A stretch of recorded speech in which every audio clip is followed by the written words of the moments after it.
Good morning, good day, and good evening. I'm as always your host, Brody Robertson, and today we are gonna try not to get in trouble. We're gonna talk about open source. We're gonna talk about why this is important, and I'm sure there's gonna be certain people that either willingly misunderstand what's being said or I've had plenty of people respond to some of the things I said about the FUTO video. So, welcome to the show, Dan Brown. You are the developer of Bookstack, and you also wrote a recent blog post about FUTO redefining the definition of open source. So, I agreed with most of the things you said, but I guess before we get into like the main point, how about you just explain sort of who you are, your background, all that sort of stuff? Sure. So I'm Dan, a full stack web developer in the UK. I started development probably about 2012, looking to create Minecraft mods and Android apps. And then I think somewhere along the way, I got lost and confused between Java and JavaScript. And then I accidentally learned a JavaScript tutorial, and that sent me on the path of web. So I got further into that, switched from being a sales engineer for a temperature sensor company.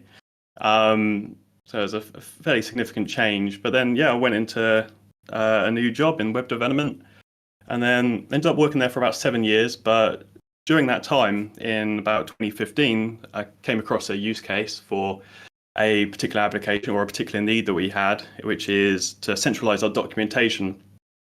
So I was looking for options out there, and the main offerings that looked suitable were commercial offerings, the main one being Confluence. But I really didn't like the idea of having to go to like our billing department to add a whole set of new users to our documentation system. I think a system like that that's really core to your business. You don't want to be limited by fees for getting people onboarded. So I looked at open source options, but I saw a bit of a gap in the market for a nice all-in-one documentation platform with a nice, easy to use user experience that's kind of focused on that ease of use. So if someone knew Word, they could use the documentation platform. So I thought that would be a fairly simple endeavor. It's just hooking up a WYSIWYG editor to a database, really. But I've carried that on, and almost a decade later, I'm still trying to build that WYSIWYG editor hooked up to a database. So that was mainly a side project, really, and that I did some interactions with open source before that, but that got me much deeper into it, especially like the maintainer side and all the trickiness that comes with that. And so that was a side project up until about 2021, where I left my full-time job to work on Bookstack as my main focus. It was just an experiment at first, because I wasn't getting any solid funds. I was getting a few donations that I was just forwarding on to a lot of the projects that we depended on. But it's at that point where I thought, okay, let's stop that. Let's see if this is viable. So I had like 6 months in mind, and my parents initially supported me during that first year throughout 2022, just for a bit of that. Otherwise, I also dipped into my savings quite a lot. But by 2023, I managed to then be kind of self-sufficient. So I now cover my own living expenses, essentially.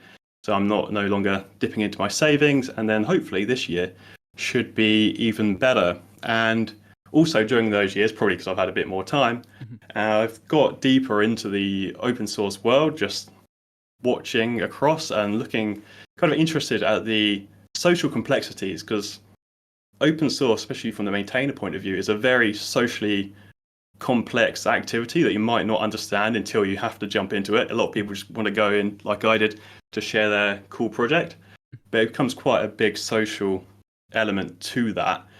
And in particular, I got interested to seeing how people may misrepresent open source or misrepresent licenses, or how they kind of look like they go against what I would expect to be kind of the spirit of open source.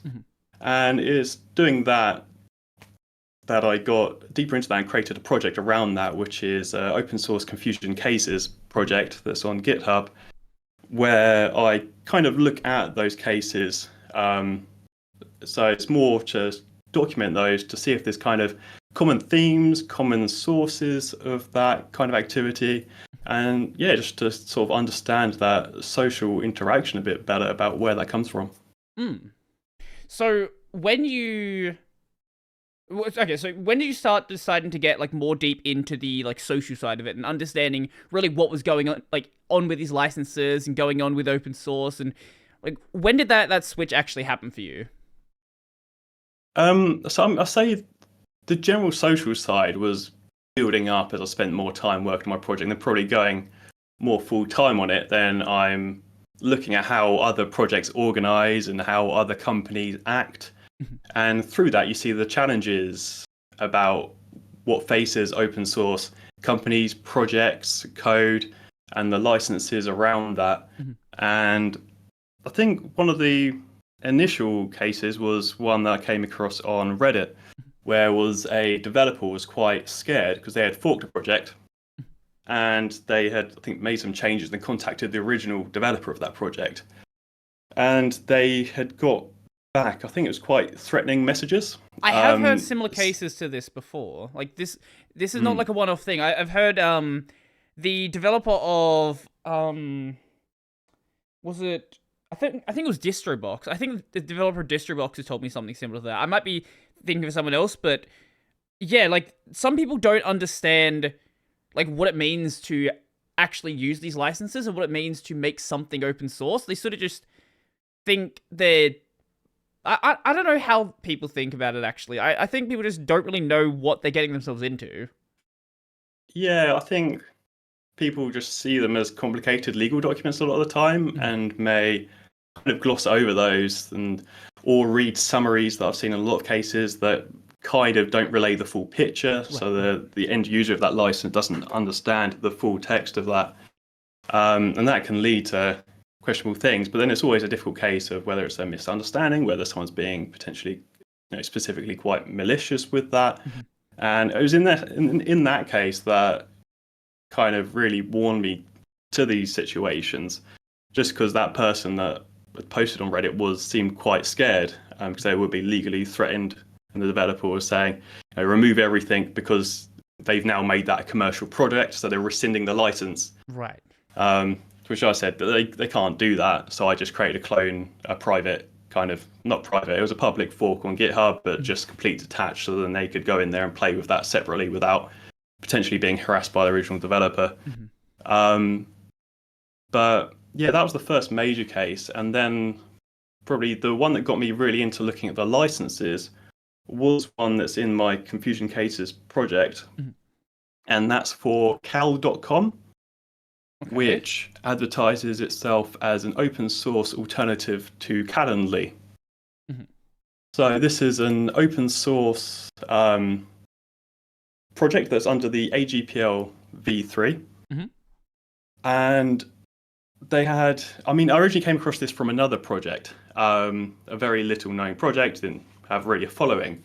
And again, posted on Reddit, and I queried one of the lines in there because they had something along the lines of, if you clone this to a private location, to abide by the AGPL3, make sure you keep it public. Mhm.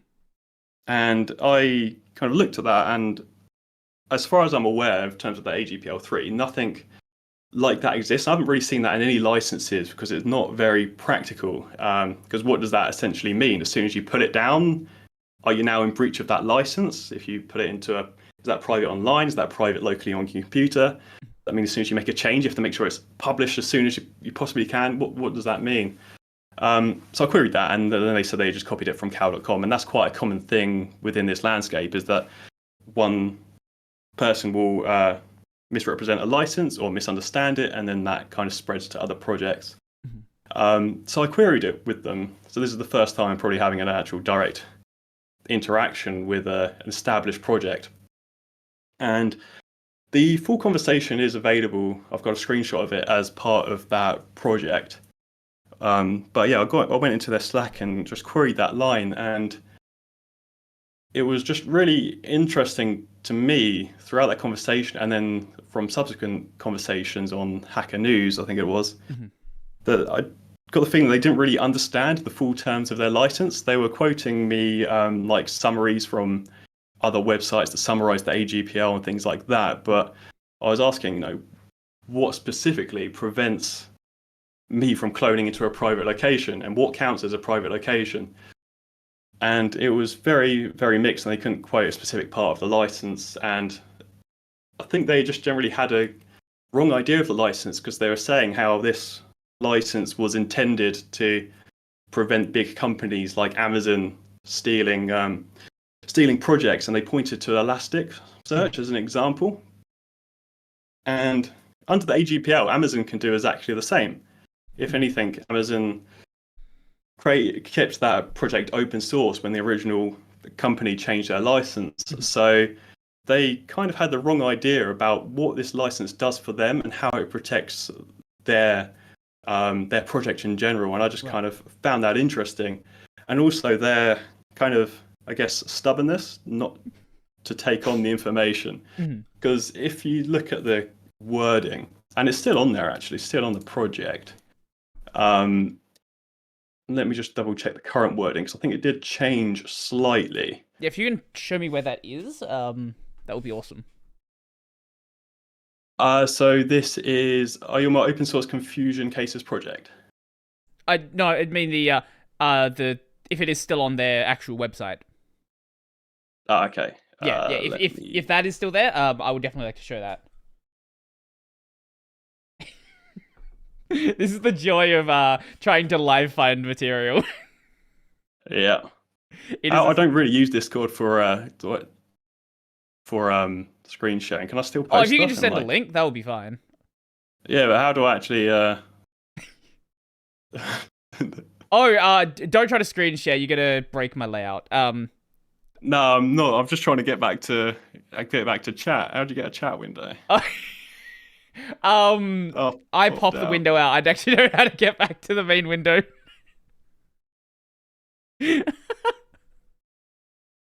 This is incredible. Let's see how long is it going to take him to find it. Is there a way to get back to chat? Yeah, there is definitely a way. Yeah. If I go back onto your name, it just goes back onto this video. There should be a button. I feel like such a boomer right now. There we go. Yeah. There's a tiny little arrow in the bottom corner. Yeah, there you go. Okay. Thank you. Okay, awesome. Oh wait, hold on. That's not the current. That might be outdated. Bear with me. Okay. Yep. Oh. You edit these videos? No, this is the viewer's going to be having this awkward long. I might include it. It's fun. Okay, where are we looking on the page? What am I searching for?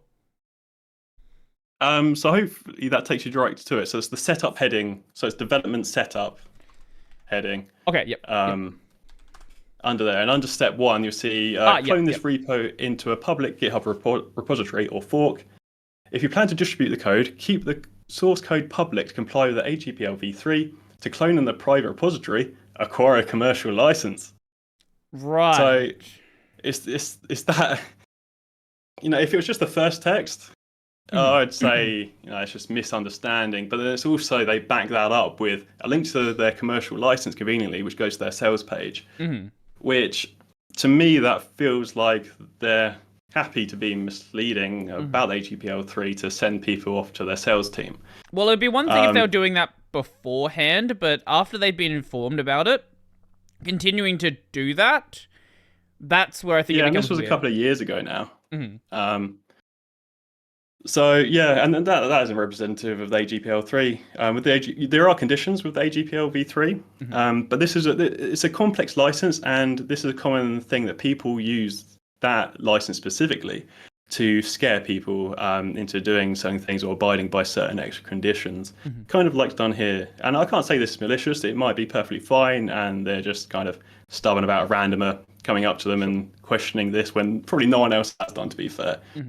But with the AGPL 3, you don't have to keep the source code public. You just have to distribute to those that you're providing the application to, which does mean also just accessing that. If you're hosting it as a web app, people are accessing it. You also have to abide by those terms, provide them access to the source code. But there's loads of situations like if you're hosting it internally with a company, you could use that without having to make it public with edits and everything like that.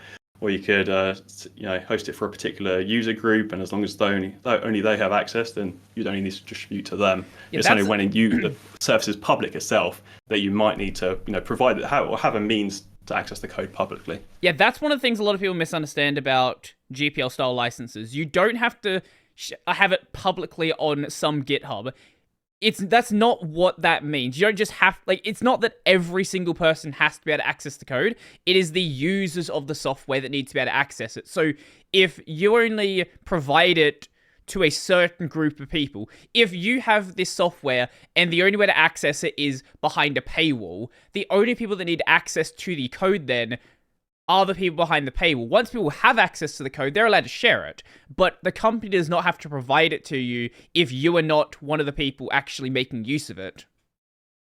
Yeah, exactly. It's all about, it comes down to distribution. You know, if you're receiving the product and it's under that license, you need to have the access to the source code and be able to build it and things like that.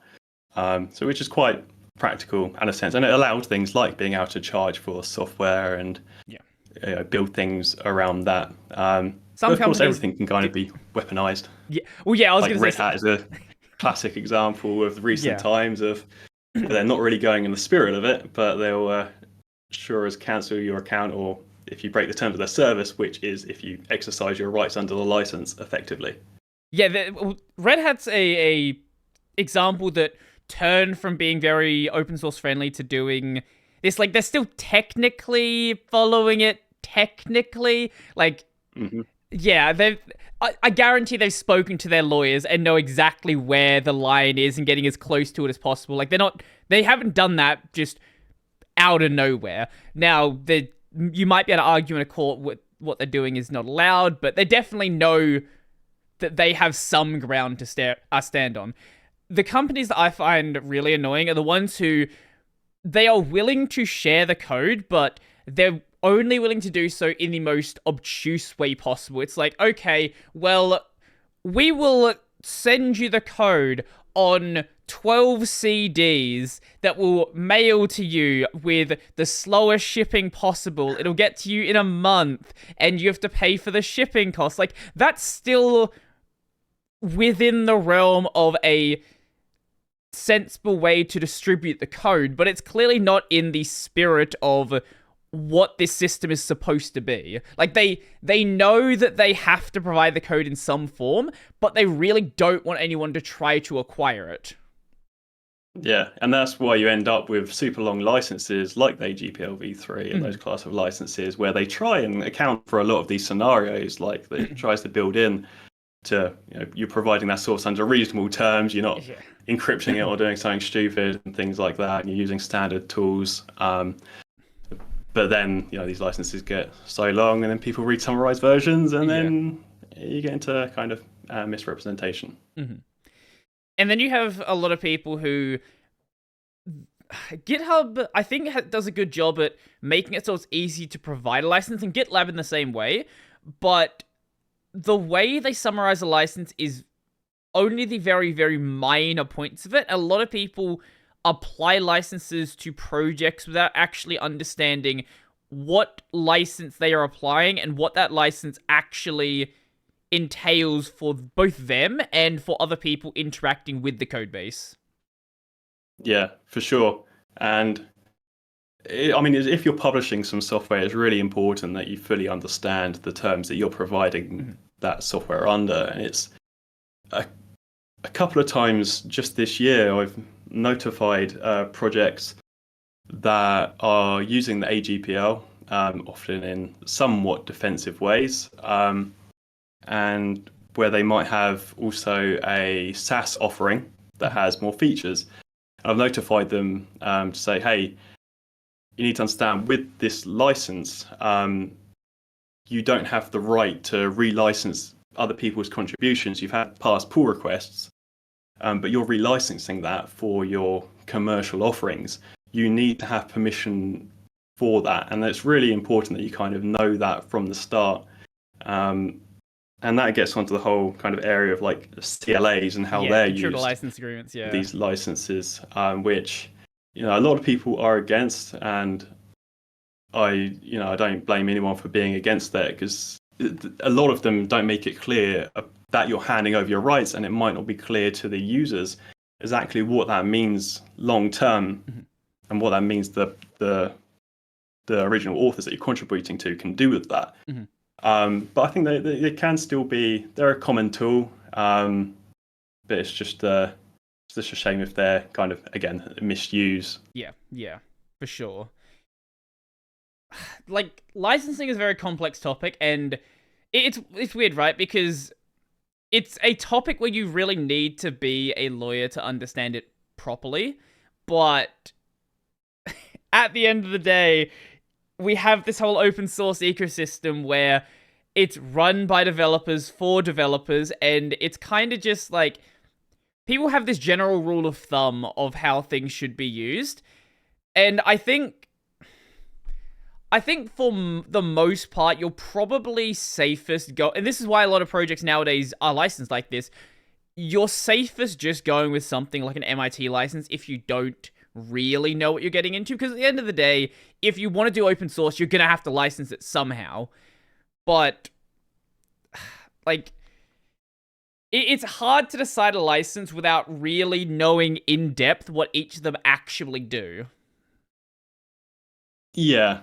Yeah, I mean, it's tricky because a lot of people don't like those permissive licenses because of the freedom, because they're really focused on the freedoms of what the user can do with the code, whereas the licenses like the copyleft ones, like the GPL licenses, do a great job at ensuring the freedom of the code to all users in general. So it's really a balance of freedoms and where you lie on that, but the permissive licenses tend to have much simpler text, and they're usually a lot easier to read. You're definitely going to get comments because you just referred to open source licenses as protecting freedoms. There's always people I have arguing with me every time I bring this up. Like, people will say, "Oh, they're not protecting freedoms because they're free for the companies to abuse you." You know, when people have I have a lot of people who are very diehard free software people who will argue to the death that free software is the only correct way to license software, and open source because of what companies are able to do with it. You know, when you have someone who is not willing to have a proper discussion about free software, there's gonna be some interesting arguments being made. Yeah, that always tends to come up because at the end of the day, you have different sets of freedoms, just different avenues for freedoms, and they're not always compatible. And a lot of the case they aren't, because you can't do something like the GPL, which is, as I said, great at making sure the code stays open, while also giving totality and freedom to people that want to do whatever they want and want to mix that code with whatever other code that they have. Yes. So yeah, you have to decide what freedoms are important to you. And on that note, with free software versus open source, that comes up a lot. But in practical terms, again, going by the FSF guidance, they're very similar in functional use. If you had a Venn diagram of them, they'll be pretty much overlapping, just with free software being slightly within the open source circle, in that all free software is classed as open source, but not all open source is classed as free software, with the difference being fairly minor. And I don't have any examples to mind because I can't remember exactly where those come into play. But functionally they're very similar, but with a very different philosophy and origins and backing, and that's where you can often get some contention. Before we move on to another topic, I kind of want to ask you about, like, not the philosophies themselves, but about the terms free software and open source, because I've brought this up plenty of times myself. I feel like both of them are really bad terms and have a lot of really annoying baggage attached to them, because free software, most people, when they think of the term free, they think of monetarily free. And then open source has kind of...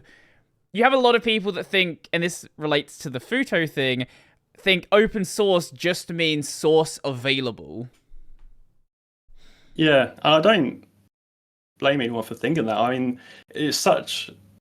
These terms are so ubiquitous nowadays, especially to developers coming to here or anyone interested with open source projects in any way, that you make those assumptions. I think that's just natural, because usually it'll be some text say, hey, check out our open source project here. You go there, you see the code open, and you make that assumption. But realistically, I think that's a natural part of trying to get any kind of shorter branding, sexy term that summarizes a much wider thing. Because, you don't want to be quoting all 10 points of the open source definition every time you're talking about a project. So there's always going to be kind of that education piece to it. And that's where I think some of the difficulties can lie in this part of trying to communicate, of kind of protecting that original term and educating on that. Because when you come into it, you often are focused on the viewing or the using. Those are the important parts. And it's not really until you get deeper into it, until you're maybe choosing a license for your own project, or you spend enough time to see how these projects evolve over time, that you kind of see how important the other aspects of openness are, and how those rules of the OSI stewarded open source definition come into play, and how they protect the freedoms that it ensures. Because it's not open just based on viewing, because if someone steals the GTA 6 source code, puts that on GitHub, it's not really open source. I mean, you can get to it, you can view it, but you're essentially handling stolen goods at that stage. And so you certainly don't have permission to even see that. Well, an example that's already happened is the Windows XP source code leaked a couple years ago, whenever it happened. The Windows XP source code leaked. Like, that doesn't mean it's now open source. It's just the source. Like, this is the other problem, because you have source code that is available, you have source available, and then open source. All three of these categories are very different. Both source available and open source. These are code bases that have been licensed in a way that you're allowed to see that code, you're allowed to access that code, and depending on whether it's source available or open source, there's different things you're allowed to do with that code. In open source, you're allowed to derive work from that and things like that.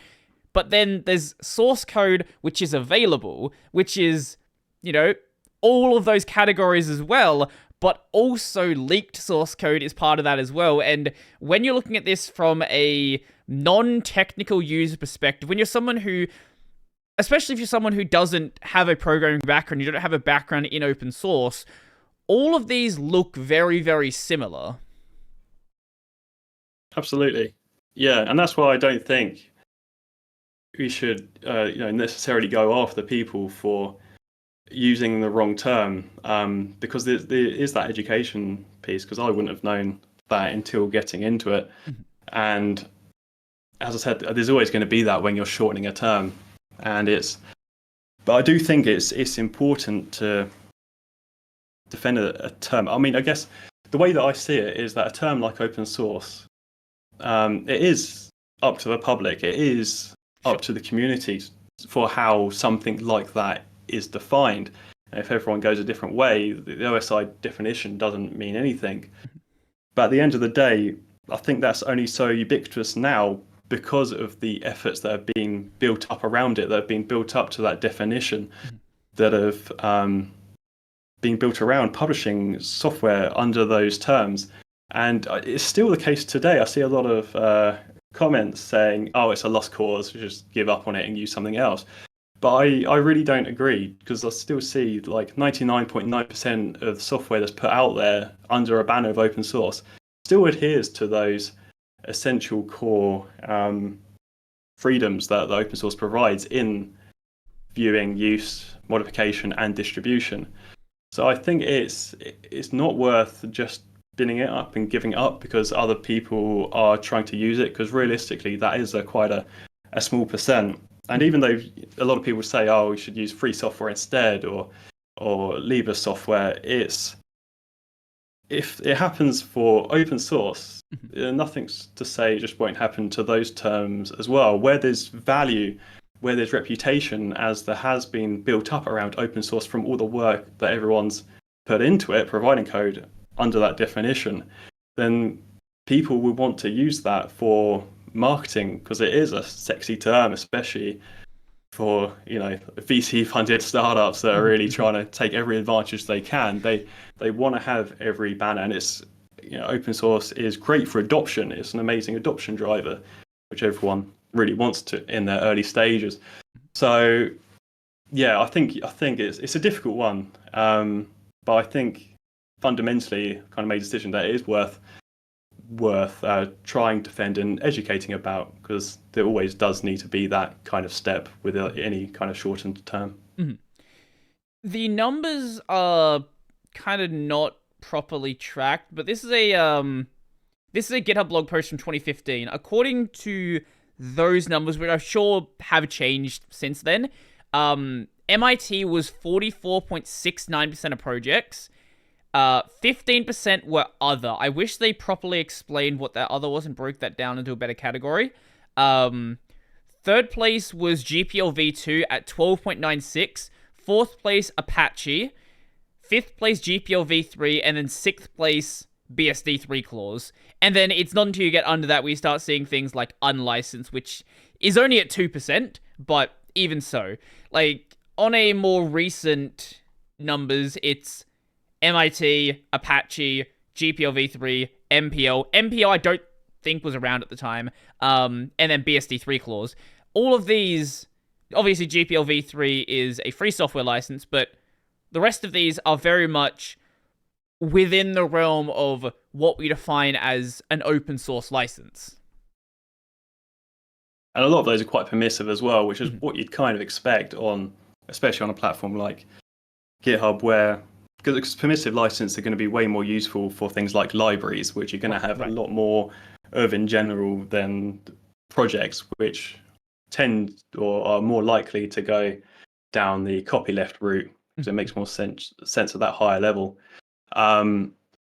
And plus, yeah, as we said earlier, those permissive licenses are simpler, and I was certainly kind of less scared of those permissive licenses when coming into open source. So it's usually just an easy route to go to.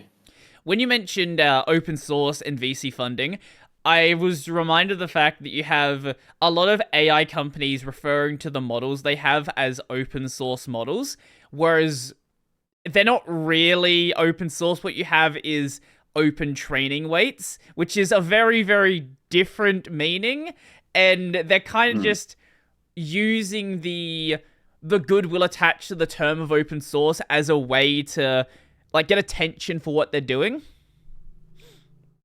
Yeah, it's interesting to see then how open source applies to different categories, and then I'm pretty sure the OSI are currently going through a process to try and define what that means in the AI landscape, because it would be useful if all companies kind of mean the same thing, because I know that some companies will go a step further and open their training data as well, or some companies will then reduce that training data to make sure it's only done on certain acceptable sources.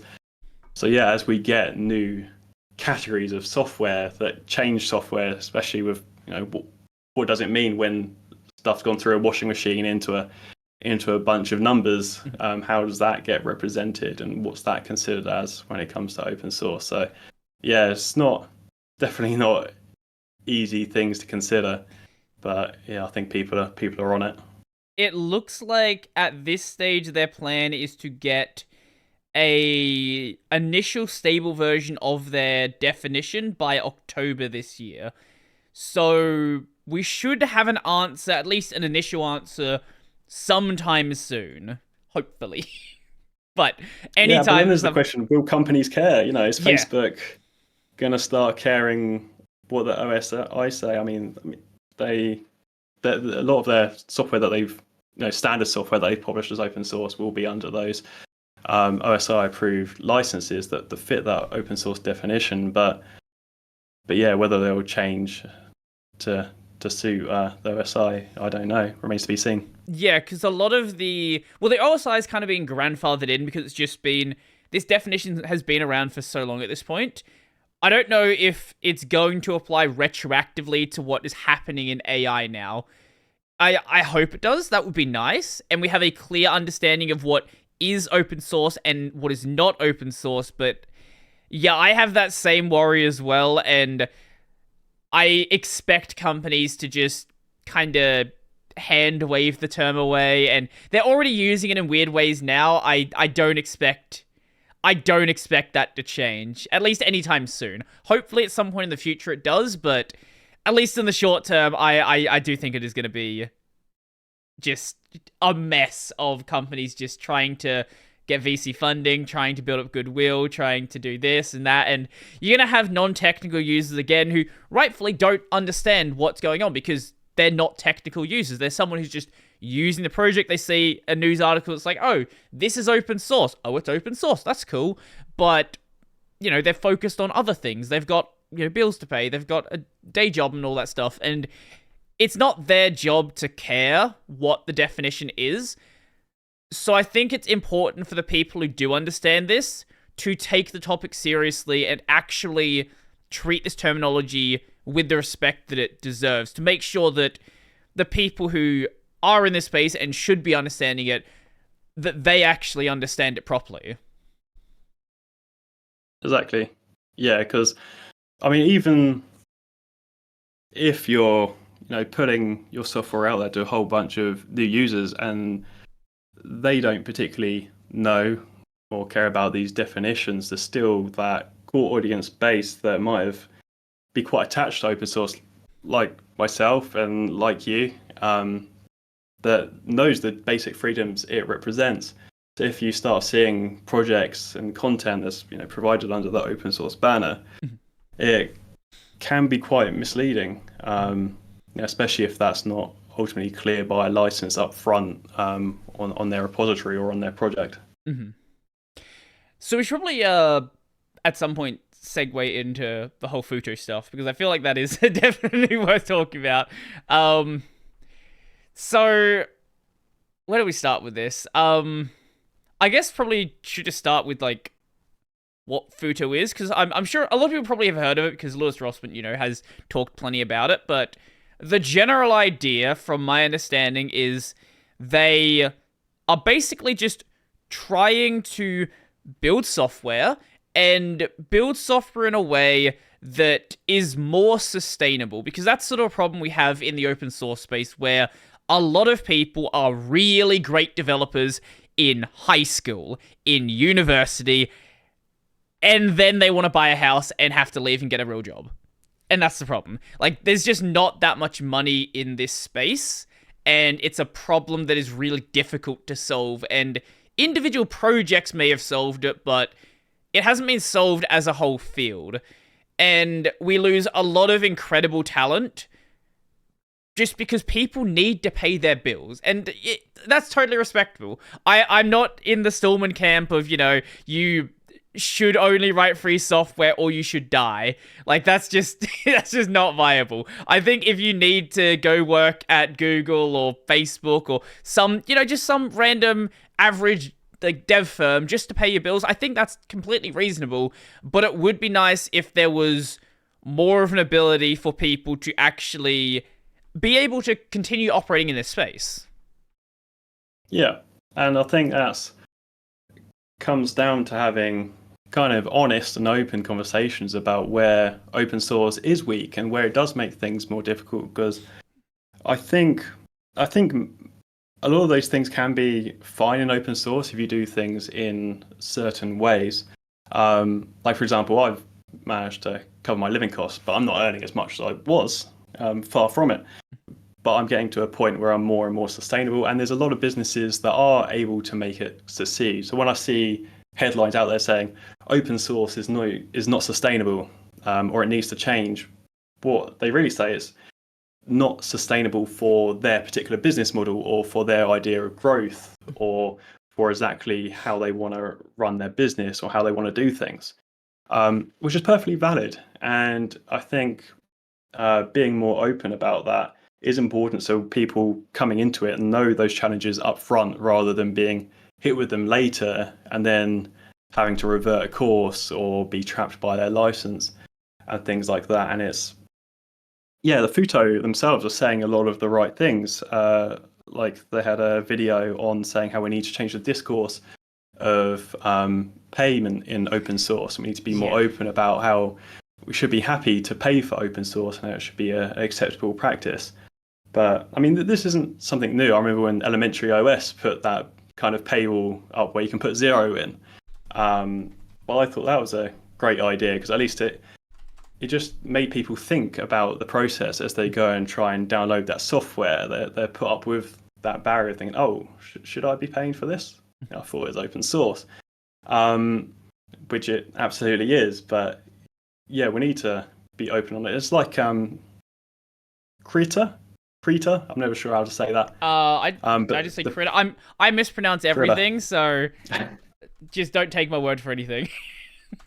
It's like they put themselves on the Steam store and Windows Store and Yes. charge some money, and you see people kind of give them some grief for that, saying, "Why do I have to download this?" Or "What is this? This is some kind of scam because I thought it was free."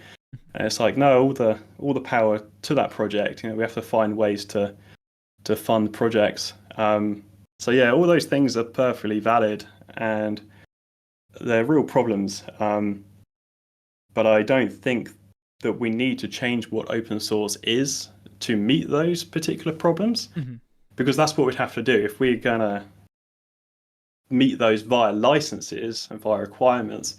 Then it basically fundamentally conflicts on those essential freedoms of open source or free software, which is where you get this contention because people really want to use that open source term because of its reputation, its sexiness, its adoption. But a lot of the time, or actually in very few times, they don't want to accept the loss of giving up rights to users that would require. And again, maybe not intentionally. Sometimes it is, sometimes it isn't. And that's why I think it's important to also accept and somewhat embrace other options out there as well, such as what FUTO want to do with their licenses and what their vision is for their software. I think it's perfectly reasonable to be able to define terms to protect your own efforts. If that's what's going to make you a living, if you're putting the effort in, and as long as you're allowed to do so as per the terms of the software that you're using to build that, then yeah, absolutely go ahead. But doing that as part of open source, I think, is where the trouble lies, which is, well, I think it'll be healthier to establish something adjacent, because like you said, there's source available, but it's not a very sexy term. People really don't like to use source available, and people say it's confusing. So I think having a term established in that area would really help people have a choice over open source as a term, which is where I think the fair code movement is quite good. So I think that was originally created by the authors of the N8N project, the automation software. And I think that's quite emotionally evocative, fair code. Again, it's a simplified term, so there's an education piece behind that of what it means, which is why they've attempted to define that. But I think by having that word fair, I think that's quite a powerful thing that could be branded. And like FUTO, I came across Sentry doing a lot of advocacy for changing open source and a lot of effort trying to put in via many blog post streams to get users to want to change open source. And I saw they're having discussions over their own licensing, which I jumped in and got involved with. And I really kind of tried to get them to understand that it will be more beneficial if they kind of create that separate brand, because they've got some resources, they've got contacts, they're fairly well known within that, especially within that VC space. They could really kind of make some difference there. And I think they're going to team up with the Fair Code people and kind of rebrand that under Fair Source later this year, which I think, should kind of ease the contention within the landscape a little bit by providing those options. Yeah, I think the main issue with trying to redefine open source is there is a lot of people out there who are happy with what open source is. They are happy with the way the OSI has defined it. They are happy with the way these licenses work. And if that's what you're happy with, that's awesome, right? Keep doing what you're doing. I think if you start trying to redefine open source, and you brought this up in your blog post, what you're going to have happen is there are going to be people that are now even more confused about what it means for this to be open source. Like, are we talking about FUTO open source? Are we talking about Sentry open source? Are we talking about OSI open source? Are we talking about the non-technical usage of open source? Like, what are we actually referring to when we are talking about this? And the only way to properly know that is you would need to have a good understanding of the license, which in the state we're currently in, a lot of people don't have a good understanding of the license. So requiring both a good understanding and knowledge of the existing definitions that are out there, all this ends up doing is confusing both the user, who isn't really sure about what protections they have under the software, and the developer, who may be incredibly unaware of what they're allowed to do with the software. Like, one obvious difference between FUTO open source and OSI open source is the whole way you can do funding. The fact that you are not allowed to change payment links in the FUTO open source definition, which I get where they're coming from with that, but I think it completely kills the concept of derived works, and I don't think in the long run is going to make the most sense to keep a project alive. It'll keep it alive as long as the developers are working on it, but if they ever step away, that project is dead. Yeah, it's about who you're providing those freedoms to, and those really kind of, a lot of these cases are where people are putting terms on protect the original authors for a lot of the time sustainability reasons, instead of putting your code out there to the users, which is more what open source is really about.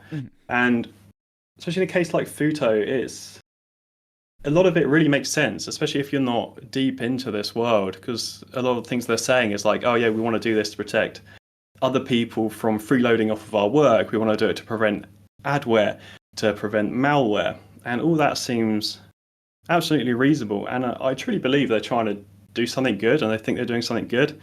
But you see, it's like when they talk about being brought up upon open source, they're confused about it, because they're saying, oh, people calling us out for calling us open source, but we're just trying to prevent malware and adware. Who wouldn't want that?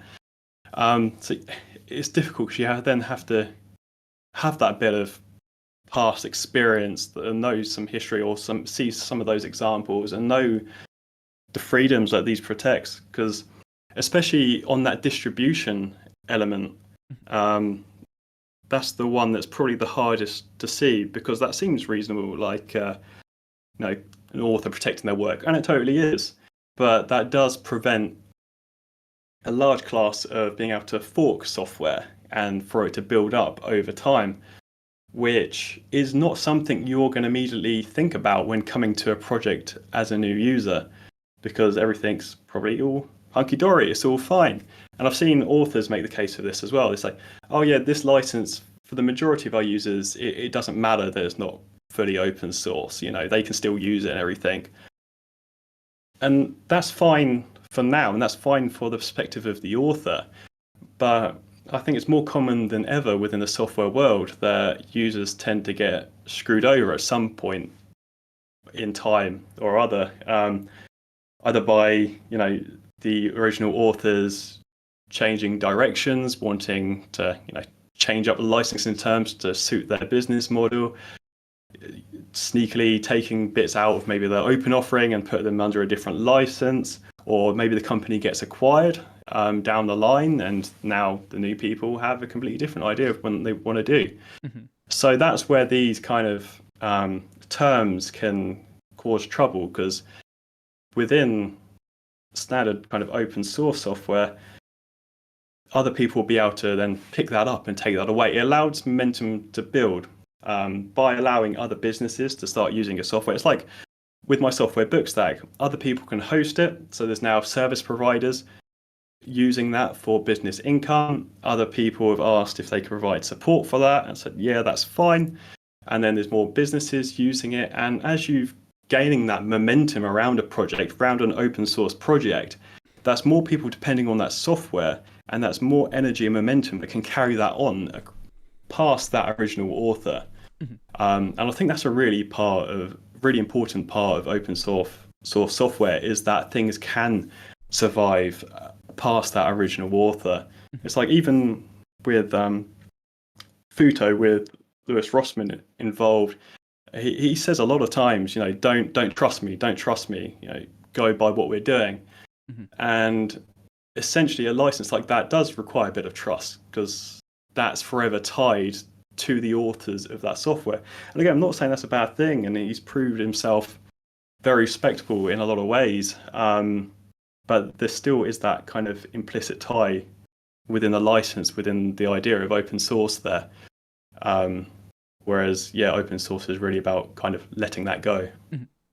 Well, when you brought up Bookstack and people building off of that and hosting it themselves, like a even bigger example is WordPress. Like the core WordPress is open source, but there are massive businesses that have built around this software, around hosting it, around doing all of these plugin developments for it, and that, like, that's awesome. Like that's amazing that that's actually been able to happen. But one of the examples I brought up in my video about derived works was X3D6 and Xorg. This is a very long story, so TLDR version, but in the early 2000s, there was a lot of drama with the developers of the project who were actually running it and other developers who had been working on it for a long time. In some cases, people who'd been involved in X11 since, like, it had actually started, since the formation of the MIT license. And the people that were running it at the time, they wanted to relicense it, do some commercial stuff with it. And a lot of the people who were really core to the project, who'd been around for a long time, weren't happy with it. People started getting kicked out of the project. And ultimately, this led to the fork of X36 that we now know as Xorg, that ended up massively outliving that because people just were not happy with the direction that the original project was going. That project kept going for another couple of years and ended up dying out. But because this was under the MIT license, this project was able to thrive in its own way, in a way where it was not still dependent on the upstream project. Because that's, I think, where what FUTO is doing makes a lot of sense is with soft forks. If we're talking about something where it's still tracking changes, if it's like, say like a Linux distro shipping a modified kernel, it's not its own separate thing. Most of what it is at its core is still the original project. I think it makes sense there. But then you have a project like the DWM Window Manager and the Awesome WM Window Manager, where DWM is this very lightweight, basically, it's effectively a framework for a desktop. And then Awesome came along and they were like, this is a really cool core. And they added a Lua plugin framework, Lua configuration, this massive, massive changes to the project. And Awesome WM now stands on its own as a separate project from what it originally was. And I think the people who've spent, hundreds or thousands of hours working on this new on this new project also deserve something from the work they've done there. I don't think that just because they started off of somebody else's project initially, that until the end of time, all of the payment to that system should keep going back to upstream. And I get why they've done it like this, and it makes a lot of sense for projects like RayJ, but I don't think it's suitable for a lot of, especially smaller projects.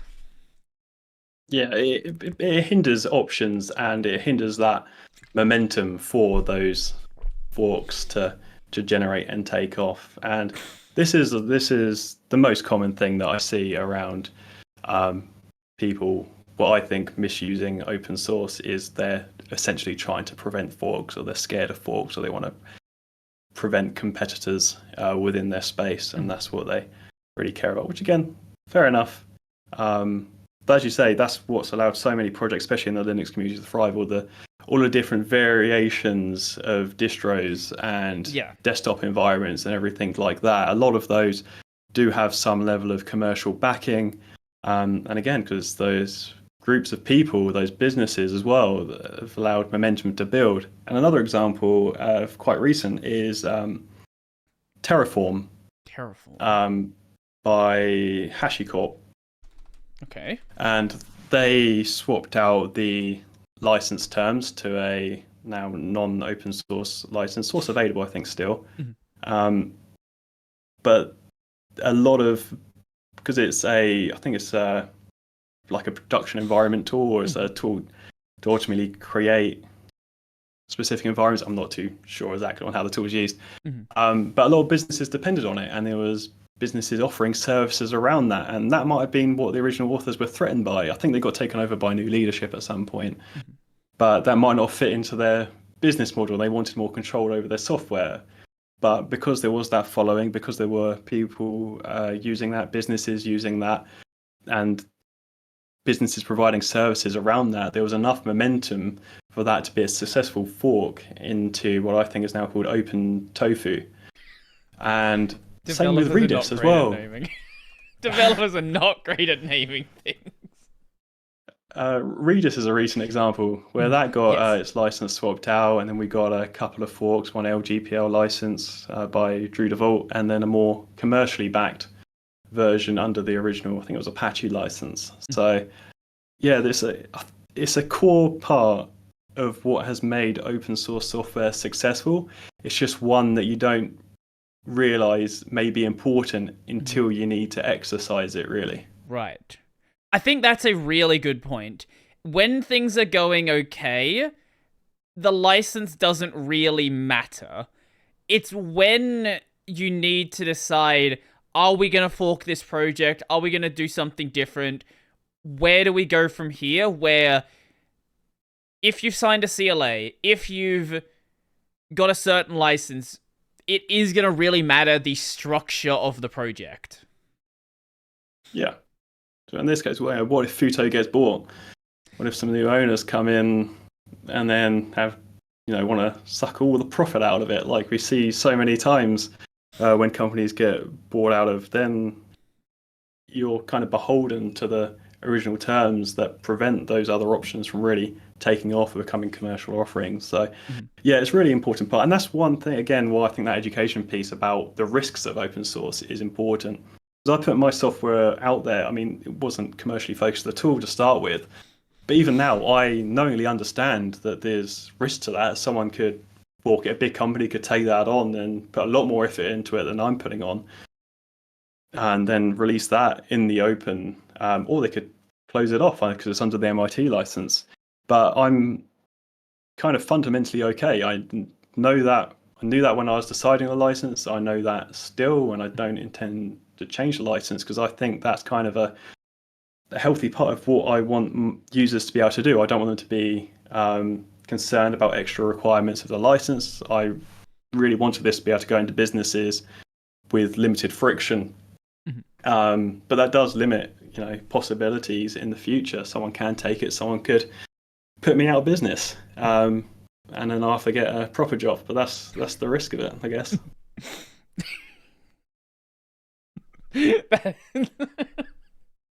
Yeah, that's yeah. You know what? That's a good way to put it, I guess. One of the things that FUTO brought up is the idea of let me find their specific wording about malware, just so I'm not misquoting them on it. Put advertisements or other malware in our software. This is something you are not allowed to do. I think the issue with trying to disallow something like that is you are in a situation where you now have to define what is and is not malware. Because one of the examples I like to bring up is, what is the difference between a hotkey daemon and a keylogger? Under the hood, they are both functionally the exact same thing. They both serve the function of logging the keys that you press and doing some action based on that key press. The only difference is the intention of that software. The intention of a keylogger is, logging your keys, sending them to some server, do bad things with them. A hotkey daemon, the intention is provide a way to do hotkeys. But you now need to get into this weird debate of where is the line? Like, what is an advertisement? Is an advertisement something like including a link to your website, including a link to your GitHub somewhere in the application? is it a pop-up notifying you of a new version? Like, where does this line exist? And I think without clear guidelines there, which are going to be incredibly difficult to design, I don't know how you can properly enforce a term like that. Yeah, and there's so much open to interpretation there, and it's really within the eye of the beholder. And the way that I see it there is that it's really in the perspective of the author in that case. Because if you're taking that on, you're kind of accepting what they're defining as that which you might not know until it's too late. And it's even what does an advertisement count? If I change the logo to be the logo of a fork, is that technically an advertisement for that fork? And yeah, this is a common issue that we get whenever people try and define their own terms. And there's ambiguity in commonly established license, like the GPL licenses. What does it mean to have a combined works that you have to provide the same rights to? And yeah, it's a challenge just to reduce that as much as possible. And we've seen that in other things, like I think it was for JSON, where there was something along the lines of don't use this for evil, or don't do any evil with the source code, which then caused a lot of contention because what does that mean? Right. I think that was a case where certain large companies had to go asking permission to be able to do evil from the author, so they can be assured that they're abiding by the license. So yeah, it's always a bit of a tricky scenario whenever you're trying to define these custom bits, which again kind of locks it to the author that bit more. Yeah, and when you are locking to the author, you end up in situations where sometimes people will make use of a license and maybe they want it to be open, but they don't really want people to interact with it. They want people to be able to help them, but they don't want people to be able to fork it. And you have developers who don't have the best intentions there, who are going to attempt to misuse those terms. And I think the goal should be eliminating as much ambiguity as possible with the licenses we make use of. Obviously, you can't do that entirely. Like, at the end of the day, these are legal documents, and the law, there's a reason why lawyer is a job. Like, you can't just say something is within the terms and something is not within the terms. There is going to be room for discussion here. But the goal should be to eliminate this ambiguity and provide a set of guidelines that people can at least approximate that they're in. It's probably a good point an hour in to confirm that neither of us are legal experts. That is very true. I am a dude in my bedroom. But yeah, sorry, I forgot. What was the question? We should be making sure that we don't introduce new ambiguity into the way we do licensing, to make sure that, especially people who are not legal experts, are able to navigate this space. Yeah, and we should also consider, does that need to be part of the license? Like, you could say, don't put adware in our software, but are the type of people that are going to be putting adware and malware into software really the people that are going to be abiding by a license file within your project as well? And you got to think, are these, common occurrences within the open source world? I imagine they absolutely do happen. But usually those kind of cases get shut down, and it's kind of, you get a community reaction, and they become known issue points that do get solved. So yeah, I don't think they always need to be done via the license as they're wanting to do here. But also, it depends what exactly rights you want to retain, which I think is the main thing that they'd really want. They want that extra control. Well, one of the good points that you brought up in your blog post was a lot of what you can do here can be better done through trademark enforcement anyway. And I don't like the way that some projects operate with their trademarks, but at the end of the day, I think it is a better solution. And like Mozilla is a really good example of this, like especially in the early 2000s, Debian wasn't shipping Firefox, they were shipping IceCat, because Mozilla didn't like them. I think they changed some settings or cherry picked some patches or something like that. Mozilla were like, hey, you can't do that and still call it Firefox, which is reasonable. They have the trademark for it. So they just forked it. It was a very soft fork. Became IceCat. I think it later became Ice Weasel. Again, developers can't name things. My point is that I think trademarks make more sense to handle this problem. And again, if people are gonna be the kind of person who's actually putting actual malware, like, Trojans, keyloggers, things that are not like debatable whether they are malware, like they are specifically there to be malicious, those people are not going to be following your license anyway. They're not going to follow your trademark. They're going to be doing things that are illegal because they're trying to distribute malware. Those people are never going to be stopped no matter how you try to approach it. I think it makes more sense to worry about the people who are trying to be good actors, who you actually can have a reasoned discussion with.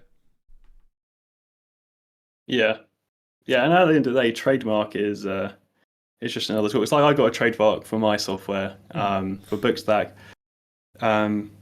just because there is that concern of what if someone creates a fork, then puts the burden on the original project? Like, what if they create a fork, work on it, and then kind of mislead users to think that we're supporting their project? Right. And that's the thing that I always worry about. And I've never really had to use my trademark, and I'm pretty open to it. If someone wants to create a fork and say a fork of Bookstack, then that's fine. It's just if you call it the same thing and put a burden on that original project.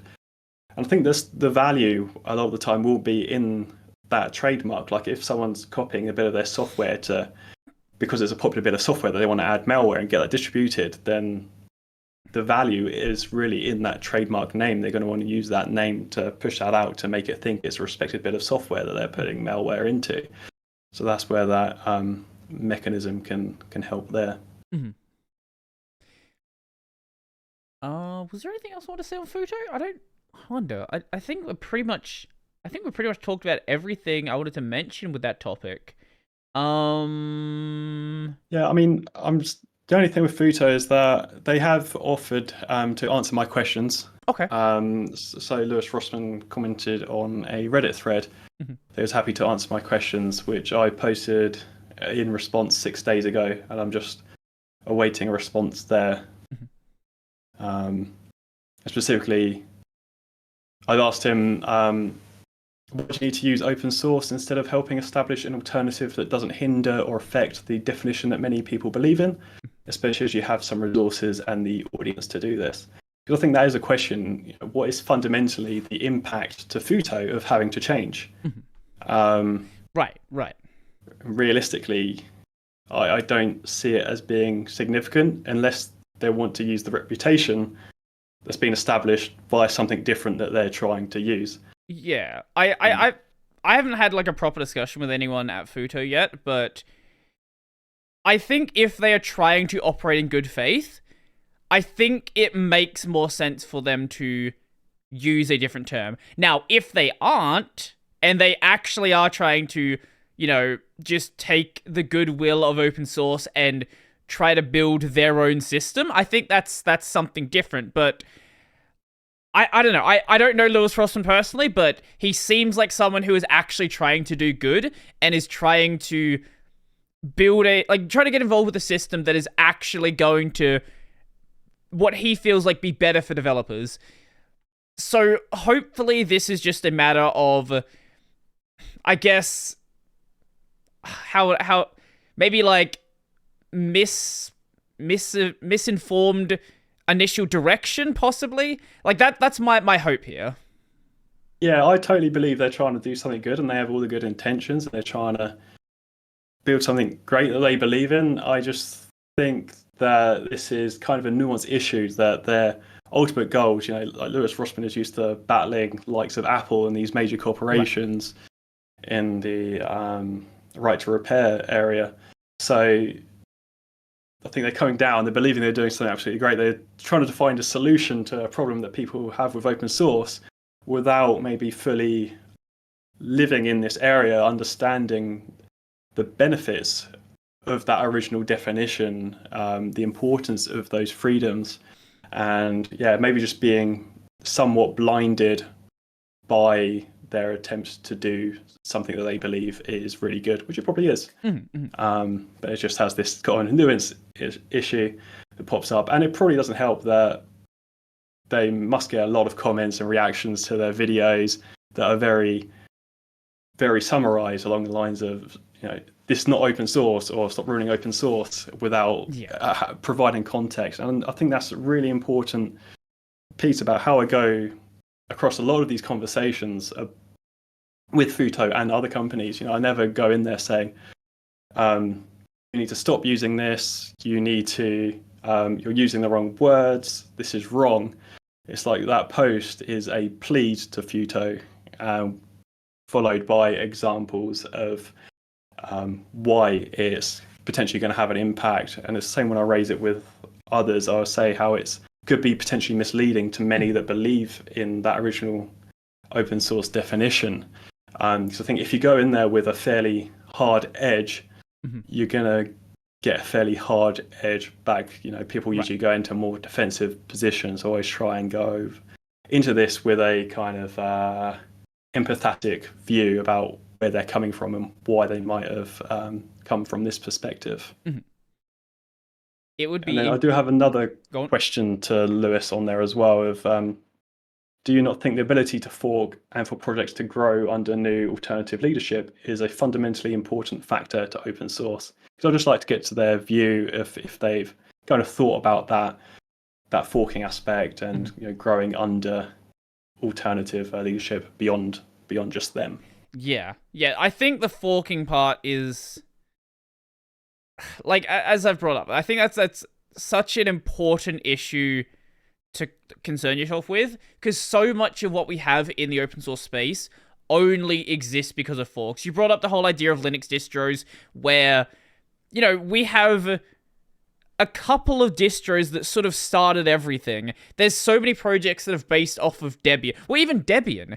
Debian was based off of another project called Soft Landing Linux System. And that's the same thing that Slackware built off of. Both of those forked off of that, because that project, it was the early 90s, horribly managed. No one knew how to manage open source projects back then, which is fair because it was the 90s and it was a very new concept. But Debian forked off of that, and Slackware forked off of that.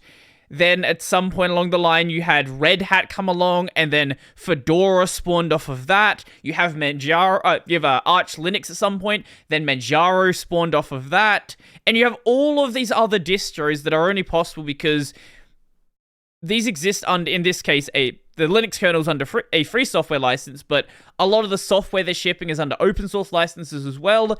And that's obviously the biggest example, but you have different Linux desktops that spawn off of each other. Like GNOME is a major desktop, and then at some point projects like Cinnamon, they spawned off of that because they didn't like the direction it was going. Budgie have spawned off of that. You have the Trinity desktop, which spawned off of KDE a long time ago, and I think DeriveWorks is such an important part of the Linux world, obviously, but also just the general open source world. Like, there's a lot of libraries that spawned off of other libraries that really, that could only happen because DerivedWorks is such a powerful and such a, I guess, supported part of what we're trying to do here.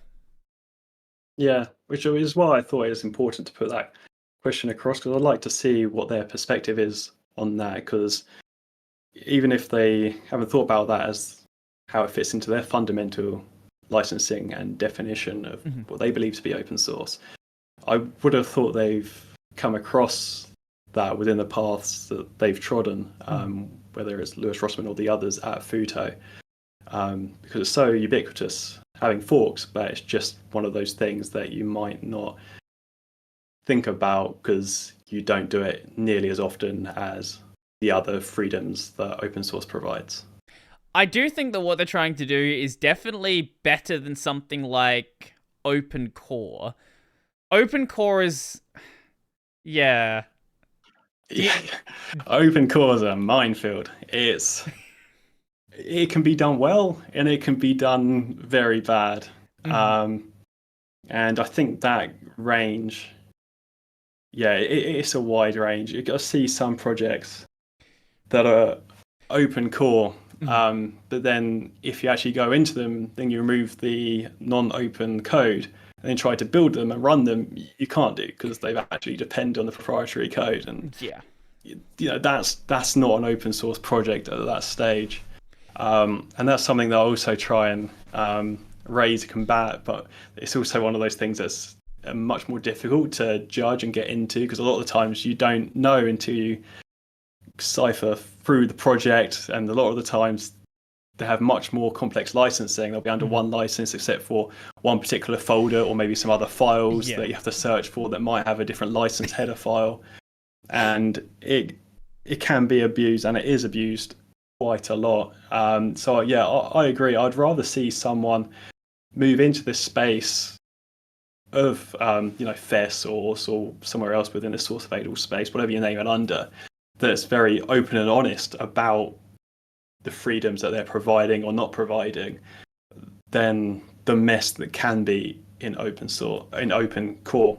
I think open core, it can be done well if a company really separates out the parts of their project. If they have a very clear, okay, this is our open source offering and this is our paid proprietary offering. If that's clear to users, then I personally don't have an issue with that. As long as contributors know what rights they're giving up or providing or what might be done with their code, as long as users know what they're using. What troubles me is when you see a project, it'll be posted on Reddit, check out the latest updates in our open source project, but then you go into it and then maybe look on their homepage and like 5 of the features are only available in the enterprise licensing, and then you have to pay extra for authentication options, and it's just like this isn't within the spirit, and it's actually quite misleading. And I do advocate I've done a few times now to companies like, please can you separate this out, because how you're advertising here it's not clear at all. I think before we get way too sidetracked on that, for anyone who doesn't know and hasn't heard the term open core is basically, when it's done cleanly, obviously there are cases where you just can't build it unless you have both parts, but when it is done cleanly, you have an open source core of the project and then a larger, generally proprietary, but you can have other source available or other sorts of licenses where the other part of the project is under that. So a great example of this, 2 great examples actually, Bitwarden and GitLab.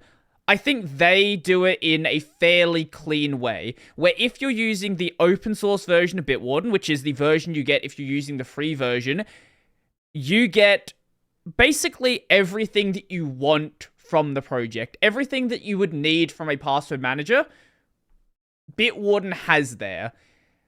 There are things you might want. There is some additional things for sure, but Bitwarden's main focus is making money off of the enterprise users. And I think that's probably as clean of a separation as you can get. GitLab is in a fairly similar model where GitLab's core is open source. You can go and host yourself, you can go and do all that stuff, but then they also have their paid tier that has a lot more features that, if you are running a big company, might make a lot of sense for you. But most people, if they're just doing development, it probably doesn't matter to them. Yeah, I'm not sure about Bitwarden, but I did use GitLab for a while, half a decade now ago. And from what I saw then, they did do it quite well. It seemed like they always labeled the open source offering GitLab CE, so it was under a different name, and then on their updates page, it was clearly labeled what versions were in the open offering or what were in the CE version. And I think it all comes down to clarity. And I've been meaning to do a blog post on what counts as an open source project, because it's a bit more of an abstract term than what is open source code. Because initially I would have thought just a project that you can run on open source code alone. But then you get into these edge cases, like I thought about Open RCT2 or Open Roller Coaster Tycoon 2, where it's an open source project, but to run it, to make use of it, you need a original copy of the game, which isn't open source. So is that an open source project? I'd still say that is. So I generally go by, if you can use the value that's being advertised for that project on open source code, then that's what you consider as an open source project. Well, that sounds fairly similar to like a game emulator, where the game emulator itself is open source, but it's not very useful unless you actually have the ROMs to run in the emulator. Yeah, exactly. So it's not always just about being able to run something. It's just can you get the value that you're being told you're going to get from that project under the open source code alone. Right. That does make sense. So I would imagine there probably are some projects which don't have a clear, like where you have part of the project open source, but realistically it's not actually, like, in some cases I would imagine that you have issues even building stuff without having some other part there as well, where they just have a part, they have it open source, but it's not really useful without whatever else they have they're not showing you. Yeah, and this is where open core gets difficult, and it's hard to even double check this from a user perspective, especially if you're not familiar with the code or the specific languages that they're using. Like I recently came across a project called Papermark, and as part of that, I generally have a quick scan through the code because I'm interested in how projects license themselves. And you go to that on GitHub, and GitHub just shows you it's AGPL3 license. So you might think, oh, that's just under the AGPL3 license. And then within the README, there's nothing about any additional license terms. There's nothing there to state otherwise. Actually, in the README at the top, there's another little badge, license AGPL v3. And then in the license file itself, that's unmodified. AGPL v3, that's what GitHub's picking up, basically. But I did notice there's also an EE folder, which is usually a bit of a warning sign. But then if you go into that, you'll find another license file that is a commercial license that requires you to basically have a commercial subscription to their software. And so what I do when seeing that is then I search across the whole repo for /EE/, and then I can find other parts of the project that might not be in that folder that depend on code within that folder, which is the case here. And I picked that up with the author because it's not clear to users. If you go to that project, it's not clear there's another license involved. It's not clear that you're essentially going to be running that other code that requires an enterprise commercial license when you run the project in general.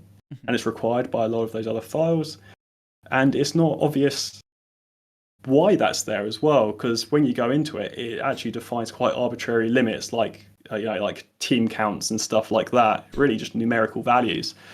But looking over the project, it's advertised as open source, all happy and everything, but it's not clear that, just at least from the repository itself, that there's quite arbitrary limits put upon it, which many may see against what they might be advertising, since advertising as a fully open source project.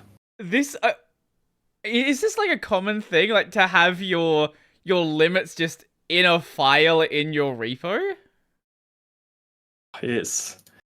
I've never seen this, but I don't go around like digging deep into how projects like do their licensing. I've never seen this before.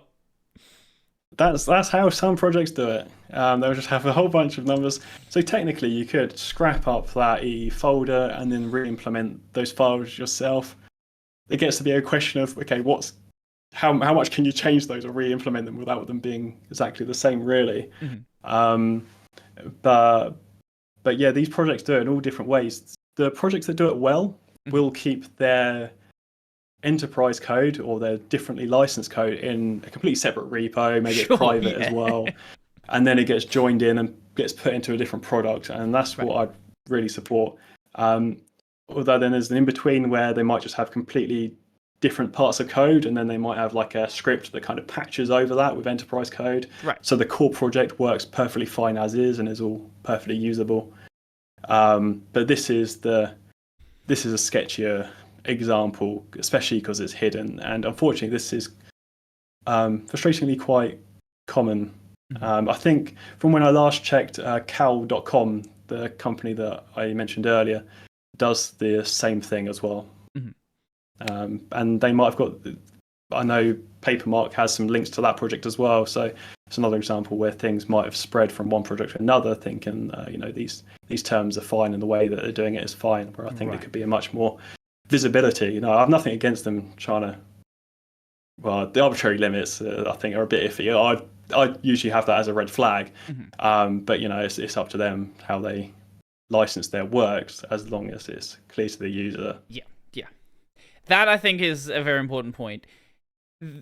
There's no issue, like, I know the free software people are going to be like, well, no, you can't do this, you can't do that. At the end of the day, if you have a project, I do not care how you want to license it. If you think the best way to license it is MIT, do that. If you think the best way to license it is AGPL, do that. If you think the best way to license it is some open core solution or proprietary solution, and for whatever reason that is the approach you want to take, do that. But make sure that what you are doing, you understand it, and you convey what you are doing clearly, so that people who are trying to interact with what you're doing are also aware of where they stand. Because if they are not aware of where they stand, like, you cannot be surprised when people operate in a way that you don't think they should be operating. If you are not clear about how your license is, how your license actually works and how your license applies to this project, you cannot be surprised when other people don't understand it either. Yeah, for sure. I think also I'd say to those that I would more strongly advocate for free or at least copyleft kind of licenses to keep code more open, I'd say a lot of the work that I try and do is to prevent miscommunication and misrepresentation of those licenses, because they are essentially weaponized and used for defensive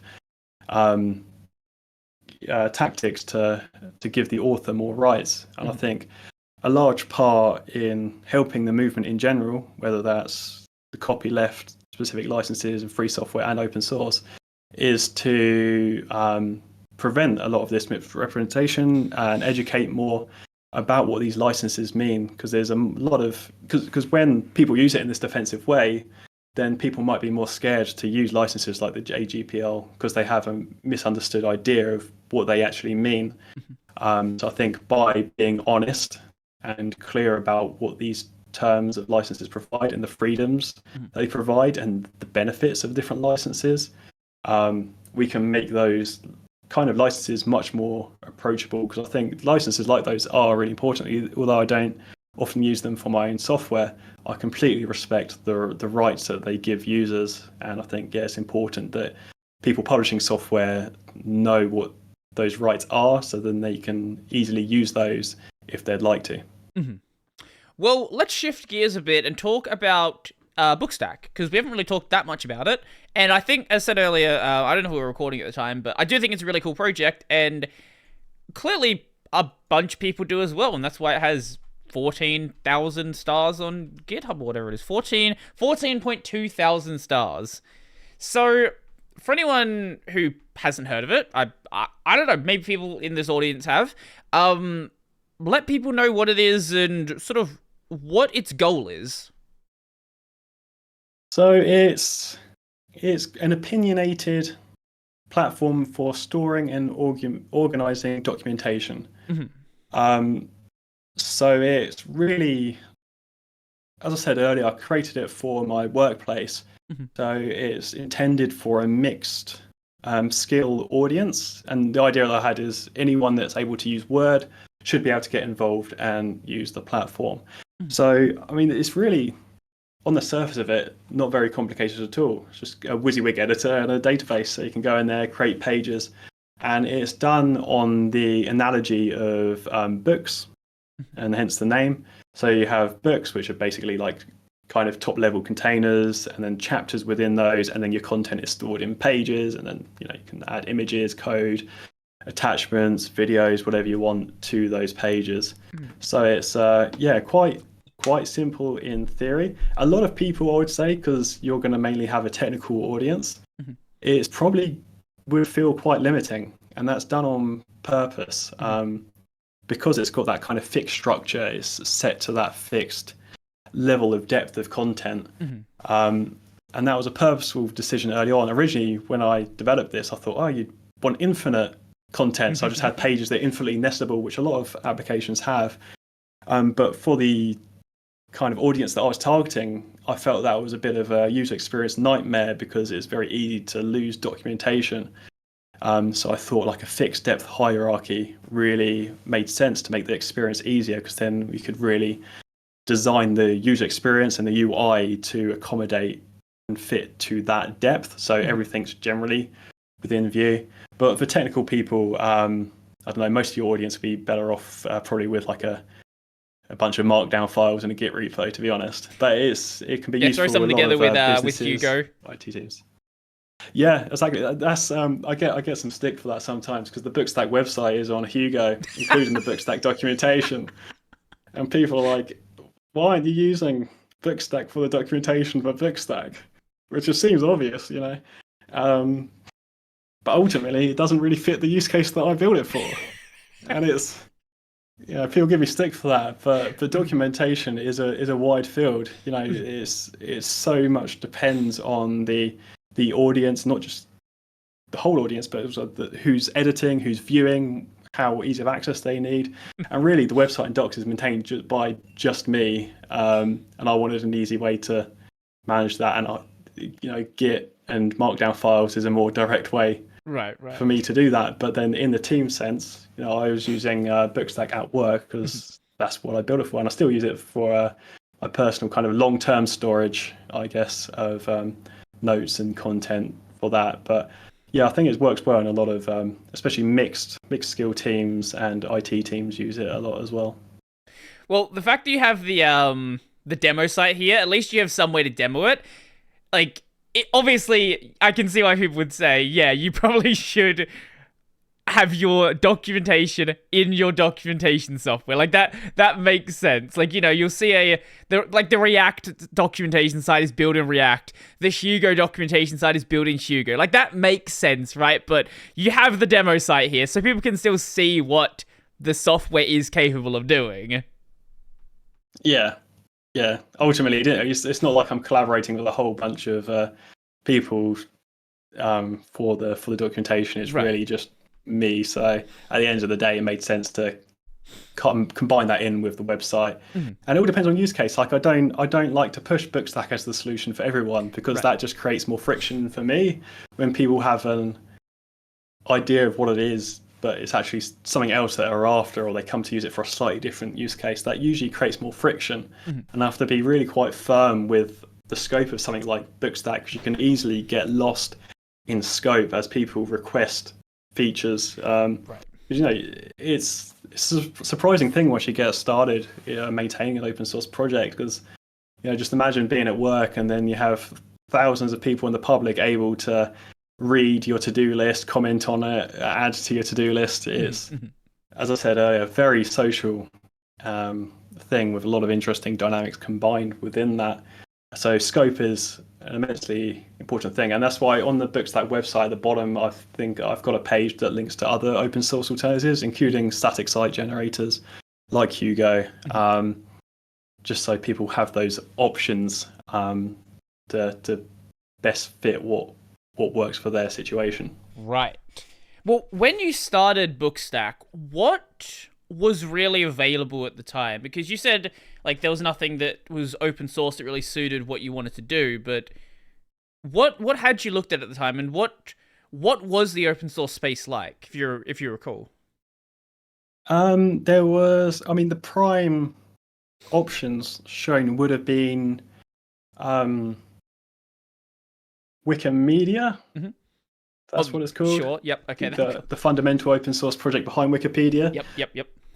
But that's really built for a scale that I wasn't working towards, and they've got to focus on scale really, whereas I wanted more ease of use. And there's a similar story to DocoWiki, which was the most popular kind of open source option along those lines at the time, and it still is quite popular because it's a great bit of software.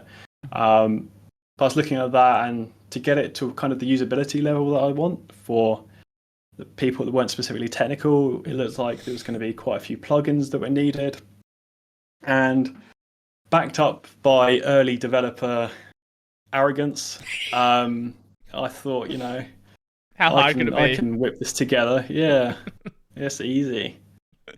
But it's just infinite. Surprising how far things can go, because there's so much to do. I've got 519 issues open. I'm quite liberal with that. I keep them open quite a lot, but it's the scope grows. It was 518 last time I refreshed the page, so there's been another one during the show. And that's what I'd recommend to someone, wanting to start their own open source project. Think about what you want from the software and where you draw the lines of scope. Because when I released this initially on Reddit, I got a lot of good reception, but then you're instantly followed up with, can we have a Markdown editor? Can we have LDAP integration? And you'll get all these requests. And, me being eager, it's like, yeah, sure. Let's get building on that. And it's very easy to get burnt out on those things, especially when you're building a lot of things that you won't personally use. And especially when, looking back on those now, I mean, LDAP would have probably gone in, but Markdown editor is kind of like suiting a different audience than I was originally building for, realistically. But now I don't want to let those users down, so that's something I've got to maintain forever.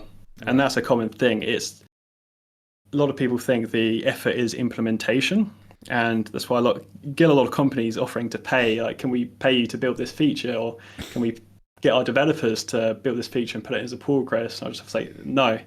Like, that's the effort is not in the implementation. If anything, that's the fun bit, and that would be kind of taken away a bit. But the effort is in long-term maintenance and support, and those are the real long-term challenges that you have to think about if you want to be maintaining it for a long time, like I do with Bookstack. So I have to be really quite strict with those requirements, and especially on that money side, it's fundamentally important to me with Bookstack that money doesn't drive the direction of the project, because I don't want just the bigger enterprises to be getting what they want without focusing on the core audience. So I just have to say no to all of those. So everything's scoped to what the current users need, and that's how I define my scope. I think about what we've built for and how we serve those current users, because I require people, when they create a feature request, to say what are the benefits. And it's a very common thing is, this will introduce Bookstack to a whole new audience and it will help it gain popularity and grow. And I have to explain, no, I don't want that. It sounds counterintuitive, but that's just a road to an unreasonable end. Right. It's just, you can go, that's where you go to maintain a burnout. Yeah. And so by focusing and building a better platform for who you're already focused on, you're naturally going to grow to a bigger audience anyway, just by being a bigger, more mature platform. Yeah, scope creep is going to kill any project. Unless you also have more developers helping out, there's only a certain amount of work that you can take on before things just become unmaintainable. Like, the point you said there about implementation is only the start, like, that's the fun bit. I think a lot of people don't understand, like, how important maintenance is and how important it is to make sure that, like, the Linux kernel is a great example of this. Like, Linux kernel is this massive project, millions of lines of code, and they have drivers from 25 years ago that nobody working on the kernel now has hardware for. Nobody has any idea if it still works with API changes they've done and refactors they've done. And,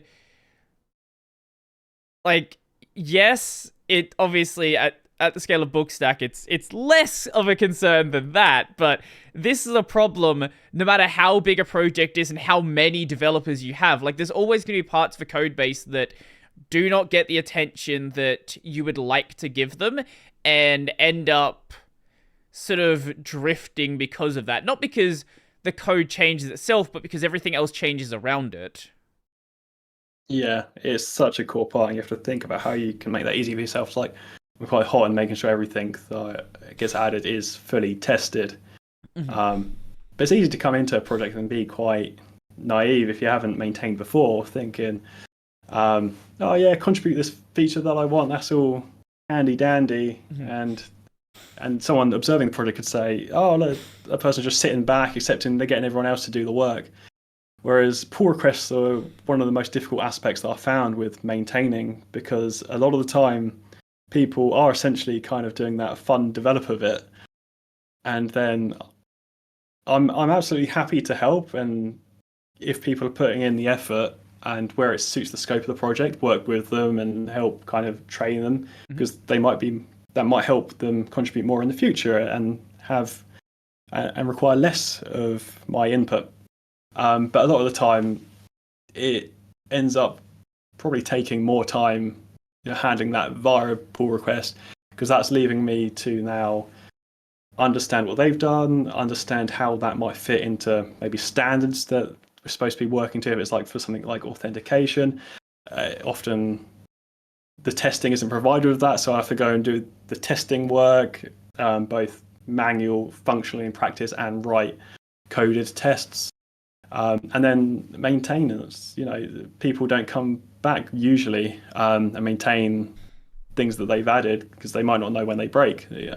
So it's a difficult dynamic on how you ramp up something like that to have more maintainers. And I think there's probably good ways to go about it, but it's going to heavily depend on your social skills, because there's a very social aspect and how much time you're willing to support people. And hopefully get more core maintainers that are going to be with you long term, because that's what really benefits a project, is those core long term maintainers. And that might differ depending on the type of project. Like a project that's suited more to end users, like Bookstack, you might not see so many developer focused people coming across it that want features. They're going to be more likely to be those end users. Whereas if you're coding a specific like code library, right, your audience and the people that might be providing pull requests, they might be able to jump in a bit easier, I'd imagine, but I don't know for sure. Well, your contributor graph is the definition of GitHub contributor graphs. You have 3,000 commits, 800,000 lines of code added, so total code added and removed, so 500,000 added, 350,000 removed. Second person, done great work, I'm sure. 4,000 added, 2,000 removed.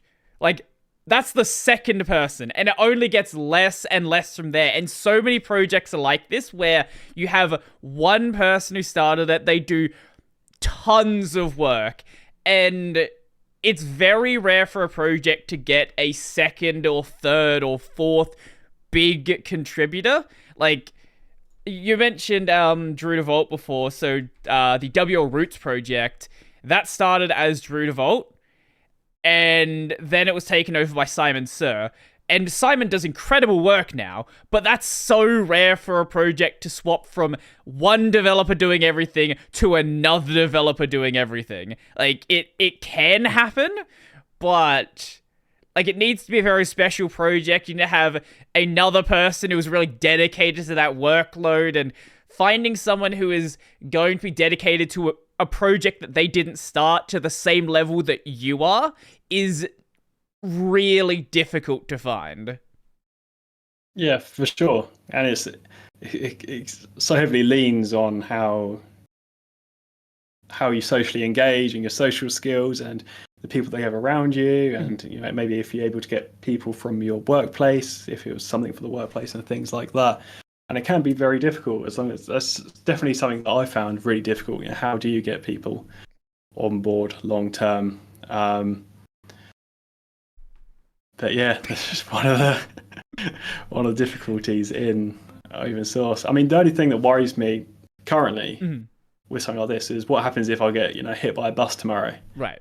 Where does that leave the project? But that's where I think pushing forward with having commercial options out there, like having people host Bookstack, provide services for Bookstack, and the audience base, it does mean that although I might not have a massive amount of contributors right now, there's hopefully a bit of a momentum there by people depending on the project in some sort of way that can keep it going. And that should only increase as the project gets even more established. But yeah, I'm still trying to solve the long-term contributor issue. Yeah, if you'd solve the problem, there wouldn't be such a big gap between first and second. Yeah, maybe it comes to the case where if I continue on the current path, I start making enough revenue, then I can pay to bring someone on board. Right. Maybe someone that has already engaged with the project, that would be quite good. But you never know where things go. We'd have to get to that point before starting to think about that route. So, what kind of use cases have you heard of Bookstack being used in? Obviously, you mentioned that it was initially you made it because your company was needing some sort of documentation solution, but what have you heard from other people using it for? Because I did hear you mention that you're surprised that it has like a self-hosting sort of popularity. Yeah, so I mean the self-hosted subreddit has been very kind to Bookstack, and that's where I originally launched it, and that's where it gets the most publicity. I mean, I'm very concerned about marketing. I don't like to push it in community, so it's very rare that I specifically post in there, but it gets mentioned quite a lot, so that seems to be where it spreads and across other places on Reddit. So it gets used for some quite interesting use cases via that, because it was built for that internal business use case, but then the people use it for all types of groups, like a lot of them like tabletop games, those kind of things. They will use it for their group. And then I've seen one that was about weed and all the different strains of weed. I've seen an instance about mechanical keyboards. Yeah, I mean, you see it used. Some people use it as a recipe book as well. That's a fairly thoughtful use case. But yeah, I mean, it's a very abstract or plain system, I guess, in a way that you could use for any use case. It's like I still use it just for long-term notes, where it works a bit better sometimes instead of using files for various things.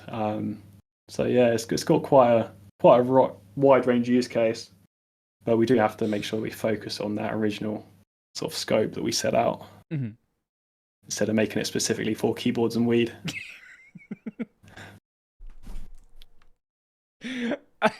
I don't know why that use case just amuses me, but I don't know. Like it's like, obviously you're gonna have people using it for all sorts of different things, because it sounds like it's a very, I guess, approachable system, but it's still a very generic system. Like, it's not designed around a specific, like, you made it for the use case of the business that needed the documentation, but it's not designed just around how they wanted to lay the documentation out. It still is generic enough where you can make use of it for these various other cases you might have. Yeah. Anywhere where you have like groups of people working on things, and because I've built it for that business use case, there's a lot of things built in around that, like a full roles and permissions system that you can get quite specific with. But then that still abstract can be used by other use cases. So yeah, it's a generic platform really. There's nothing in the UI that specifies the use case. It's quite broad. I've seen some people take it a step further. It appears that they've probably forked the project, made it into something quite different, like used it for basically like a website that they can easily, basically like a CMS system, I guess. And then I did have a somewhat malicious fork a while back where someone forked it, changed the name, removed all attribution, and then they had like a website up saying how it's used, or their fork was used by like the Indian government. And the annoying thing about that is I'm absolutely happy if people fork the project and want to use it, but you are supposed to give attribution. Yeah, there's not many requirements for the MIT license, but that's kind really of the big one. But the thing that annoyed me most was that they were filing issues on our repo. But when I like dig into them, I was like, "This isn't a problem. Is this specific to your fork?" And they'd be like, "Oh yeah, it's just our fork." Oh and it's like, God. Okay, don't make me support your dodgy fork that you've removed my name from. And he also used to email me directly to my email address saying, "Hey, when's the next release going to happen? We need a new release made soon to support our customers." It's just like, what are you doing? You know. Luckily, that just seemed to drift away. But what a mess! Like you're gonna, I guess those people are just gonna come along. Yeah, like there's nothing, like you just gotta learn to deal with it, I guess. Like there's no way you're gonna stop them. Yeah, it's just as you say, there's not many requirements, so I'm happy for people to do it, but just do the bare minimum. Well, why did you choose specifically the MIT license? Because obviously there are other permissive licenses that are out there, you know, BSD3 clause, Apache, things like that. Just because it was simple, really. I mean, it's a lot simpler than, I think the Apache is a fair bit longer. Plus, it was the license that I probably had most exposure to. Right. So the framework that I based Bookstack on, Laravel, that's also under the MIT license. A lot of the front end web technologies and JavaScript libraries and CSS libraries, so many of them were also MIT licensed. So realistically, it was familiarity and I was happy with what it provides. Basically, yeah, I wasn't concerned about ensuring the freedom over reducing friction, which was my main concern. Just because being in a company and you can know what it's like as soon as you maybe want to use a bit of software, then people panic because it might have a GPL license. And as much again, that's where I think that education piece would really help to know when you really don't need to panic, because in most cases you don't. But for me, I wanted people to be able to take it, modify it within their business, and then maybe use it for other use cases and not have to worry about it. I didn't really have an issue with that. I was just more focused on adoption and getting it out to as many people as possible. And the MIT license, simple enough, and it kind of appeared to do that quite well.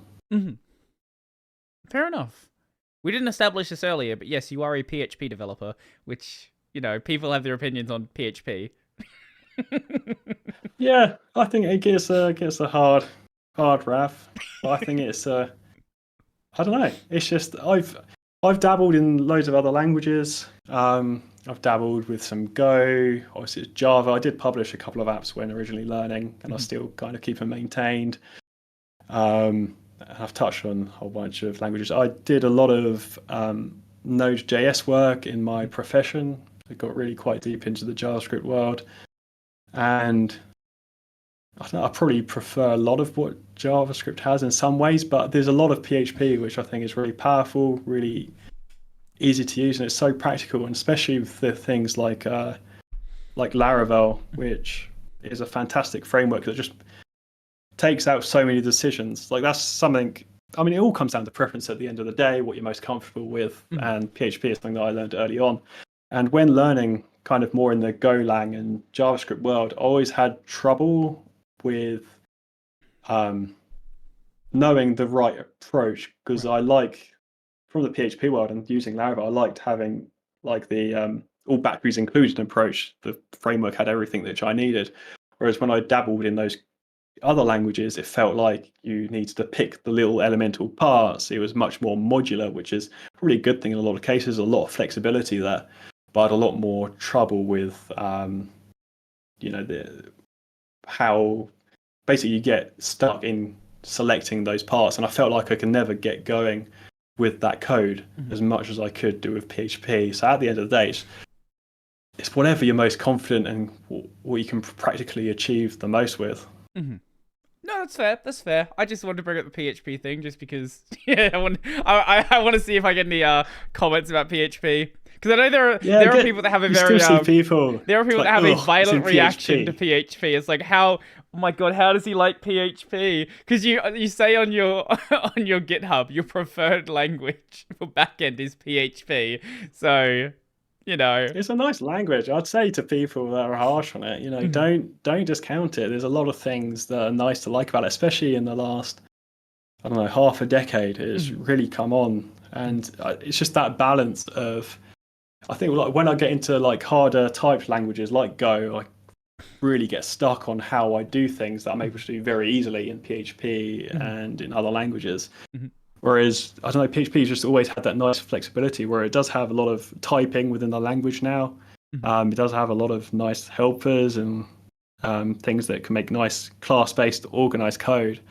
And I just haven't been able to get as productive in other things. And that is probably the same for a lot of people. They'll learn one thing, be very productive in it. Then as soon as you try and get into something else, start using it, it's like, I'm not as productive. I could be doing this in like half the time. Yeah. So, yeah. Yeah, that's how. I'm a big fan of doing a lot of stuff in Python. I've written enough Python at this point where I'm comfortable with it, and when I go to something else, like it's easy enough to pick up another language, but getting to the point where you feel like you can just write it without thinking about the language constructs and like the libraries that's the biggest hurdle. Like people think when they're new to programming, the biggest issue is syntax. The real issue is knowing just what you can write to achieve your goal.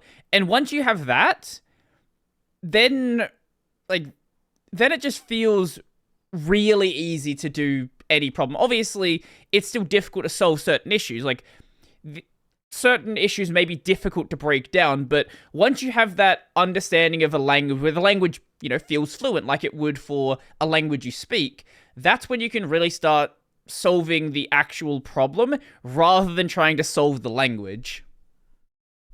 Yeah, and fundamentally comes down what helps you build what you want to build. Like I see a lot of kind of code newbies, and I think I did the same when I came into code as well.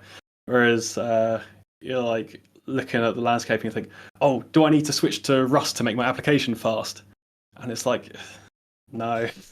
It's the most cases, whatever you write is going to be fast enough. You can always optimize specific cases. It's just focus on what you can actually get stuff done with. Otherwise, you're just jumping between languages. You're jumping between the latest hot new framework without actually getting anything done. Yeah, front-end web developers are very good at doing that.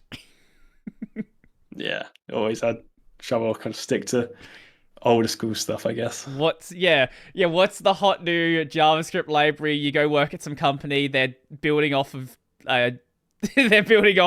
some like 10-year-old library that is not the hot new thing anymore. It's jQuery. They haven't swapped off of jQuery yet. It works. Who cares about whatever the new hot thing is?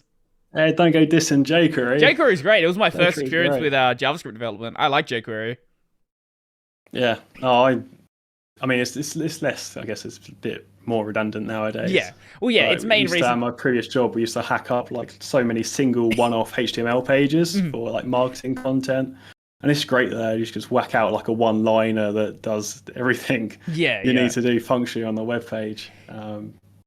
I've got a big soft spot for jQuery. Yeah, jQuery was a lot more important back in the days where different browsers actually did legitimately cause like big website incompatibility issues where you would, like, Chrome would do it one way, Firefox would do it another way, Internet Explorer was Internet Explorer, and Microsoft was trying to redefine the web that they wanted the web to be, and jQuery just made all of that stuff just disappear, so it made sense why it became popular, but yeah, now, like, I don't even know what the new hot thing is with web development. I've been out of that space for long enough that, like, it would take me a bit of time to get back up to speed, but I'm sure it's gonna be some, like, 12 layers of different libraries that people now rely on to do stuff.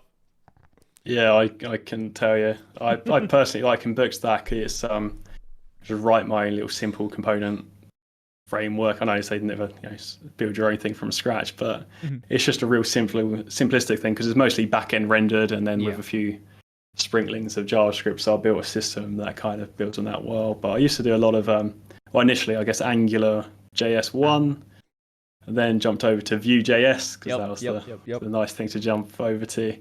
And I built a lot with Vue.js at my previous work, and I enjoyed that.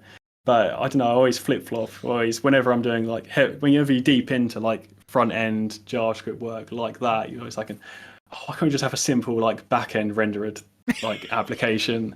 And then you're doing the back-end application, you're working on something like that, and you're thinking, if only I had like a framework I could easily do this like UI stuff with. It's always like a grass is greener kind of scenario. So just live whatever works best for the application. Absolutely. Well, on that note, we've just passed the 2-hour mark, so I guess we probably ended off there. All right. Yeah, it's been lovely to speak to you today. Thanks for having me on. Yeah, absolute pleasure. I'd be more than happy to do this at any point again in the future if you got something to say about Bookstack or anything else. I'd be more than happy to chat again. All right. I'll see you next time. Cause some drama in the open source world. Well, before you go, let people know where they can find Bookstack and find anything else you want to send people to. So Bookstack can be found at, you just search in whatever search engine you like, Bookstack, and it should pop up unless one of our competitors has paid more you guys, to get it higher. Looks like you have good SEO. Bookstack website, Bookstack GitHub, then the Bookstack Reddit. Yeah, look, it looks pretty good to be. Yeah, otherwise it's bookstackapp.com, or you can find me at my personal site, danb.me. Awesome. Nothing else? I don't think I showed the website before, but yes, I as I said, I do really like this website. I think it looks very nice. Cheers. I'm sure that some people might have an issue with the style, but no, I really appreciate it. We can agree that they're wrong. Absolutely. Is there anything else you want to send people to, or is that all you want to mention? If you're interested in the kind of open source stuff and looking at cases where that may be used misleadingly or where licenses are misrepresented, then that is at... it's a bit of an awkward thing. Open source confusion cases? That's the one. Yeah. Do you support links in your descriptions? Yeah. I'll chuck all the links in the description. Cool. So yeah, check out the description to go to that. But yeah, it's the open source confusion cases repo, and generally the issues there are pending cases, and then they get promoted to be part of the README as part of the main project below. But yeah, I think that's everything that I've got to share. Awesome. Okay, well, as for me, the main channel is Brody Robertson. I do Linux videos there 6-ish days a week. I have no idea what it will be out by then, by the time this comes out. So check it out, see what's there. Probably something Wayland. Probably. I don't know. Definitely maybe something Cosmic, because that should be coming out soon. I don't know. Check it out. The gaming channel is Brody on Games. I stream there twice a week. I don't know what I'll be playing. Probably finishing off Sekiro, I reckon. And if you're listening to the audio version of this, you can find the video version on YouTube at Tech Over Tea. If you want to find the audio version, it is going to be available on basically any podcast platform. Search for Tech Over Tea. There is an RSS feed as well. Put it in your favorite app and you'll be good to go. I'll give you the final word. What do you want to say? It's a lot of pressure. I always put people on the spot for this. It's great, especially when they've never seen one of the episodes. Well, keep building great software, everyone. Sure, that's fine. See you guys later.